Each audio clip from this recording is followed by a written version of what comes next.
We developed collateral or press materials for our clients, a one sheet, a lookbook, pitch letters, press releases.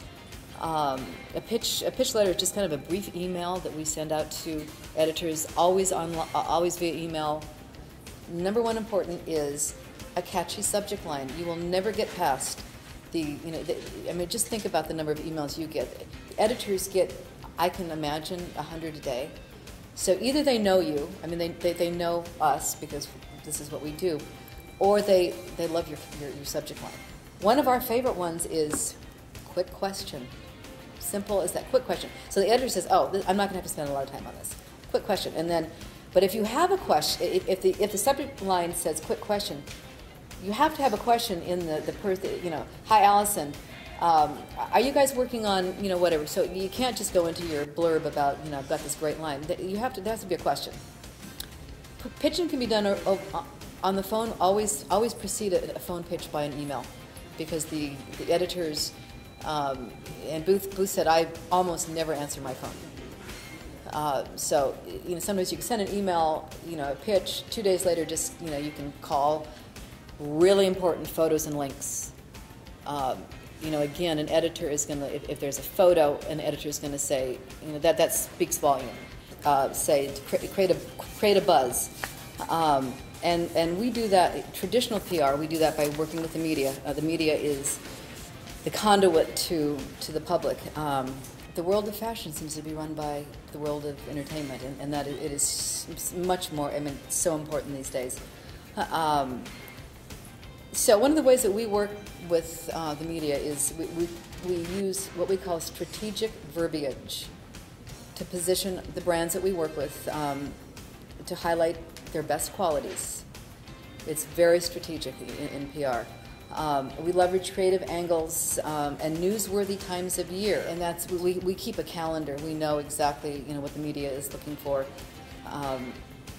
according to this calendar. And this wouldn't have been advice to you a year ago, but know your bloggers. Bloggers are so important. Bloggers are oftentimes the eyes and the ears for fashion editors, believe it or not. Fashion editors follow bloggers, they know bloggers, and many of the websites also get their information from bloggers. Just like the media, know the bloggers. Don't send them something that's ridiculous.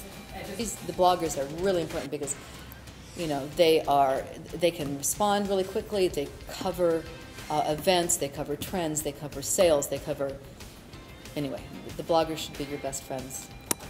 The thing about social media is, and this isn't just my opinion, but I think this is true, it's incredibly new. It's extremely important for anybody doing any business, but especially for fashion or anything that's dealing with retail or things dealing with customers. The only things that cost you is time. And you can interact directly with your customers or potential customers, and it'll cost you nothing. If you want to stay up late and, send emails to bloggers or go on Twitter, and you can get almost anything for free. Facebook's free, YouTube's free, they're all free. There's a lot of thriving businesses that don't even have brick and mortar shops anymore. So you can do everything online. And it's a great way to build relationships and also brand loyalty, because you can speak with your customers and interact with them in a way that you couldn't do if you just had a store, or if you were just doing traditional advertising. If you have a store and, say for instance, you get a billboard or you put some ads in a magazine, that's great, it's going to cost you a lot of money. Somebody comes into your store and buys something, unless you get their email address, you're really not going to interact with them much unless they come back into the store. But with things like Facebook, you can interact with customers over and over and over again. But also, I'm not sure if any of you are familiar with the new site Pinterest. It's really probably going to be the next big social media site, if it isn't already, especially for fashion, for things that are visual, especially for female demographics. So I would definitely look into Pinterest. Think about that. Best times to do social media, are weekdays, Monday through Thursday in the morning. So if you're thinking East Coast time, Get up early. 7 a.m., yeah.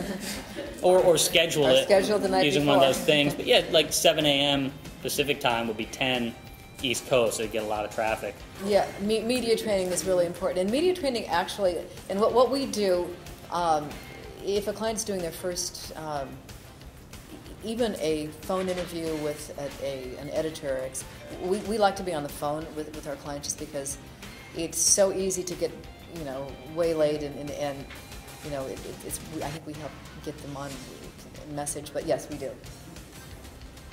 Make them part of it, and that's for me that's how I'm interested. If I'm engaged, you want to engage. And giving them exclusive content. So if you have new sketches, putting up a picture and asking people about it, polls, questions, something that they couldn't access otherwise. Mm-hmm. Behind the scenes look. If you're doing a fashion show.